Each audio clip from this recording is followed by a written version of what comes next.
வணக்கம். இந்த பதிவில் நம்ம என்ன பார்க்க போகிறோம்னு பார்த்தீங்கன்னாக்கா, வெறும் ஃபோட்டோவை மட்டும் வச்சு வசியம் பண்ணுறத பற்றி பார்க்க போகிறோம். நிறைய பேர் ரொம்ப பிரிஞ்சு இருக்கிறீங்க. நிறைய பேர் கேட்குற கேள்வி என்னென்னாக்கா, ஃபோட்டோவை வச்சு வசியம் பண்ணலாமான்னு கேட்குறீங்க. 100% பண்ணலாம்ப்பா. அதுவும் நீங்கள் மொபைல் ஃபோனில் இருக்கிற ஃபோட்டோவை வச்சு கூட பண்ணலாம். ஏன்னாக்கா நீங்கள் வாட்ஸ்அப்பில் அனுப்புகிற மாதிரி இருக்கும். நம்ம இங்கே பிரிண்ட் அவுட் எடுத்துருவோம். எடுத்து பூஜையை முடிச்சுட்டு நம்ம 15 நாளில் வசியம் பண்ணிடலாம்ப்பா. பெரிய விஷயமே கிடையாது. ஏன்னா இது மோகன விஷயம் மூலயமா பண்ணுறது. எப்பேற்பட்ட அழகியாக இருந்தாலும் சரி, இல்லை இது ஆணுக்கும் தான். ஒரு பெண் ஒரு ஆணை வசியம் பண்ணணுன்னாலும் சரி, ஒரு ஆண் ஒரு பெண்ணை வசியம் பண்ணணுன்னாலும் சரி, அதான் உடனே வேலை செய்யும். அவ்வளோ பிரமாதமாக வேலை செய்யும்ப்பா. 15 நாளில் வசியம் பண்ணிடலாம். செம்ம சிறப்பாக வேலை செய்யும். ஏன்னா இது மோகினியோட சிறப்பான முறை.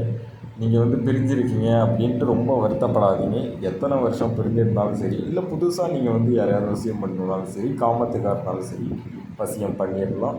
கால் பண்ணுங்கள், சிறப்பான முறையில் பண்ணிடலாம். நல்லது.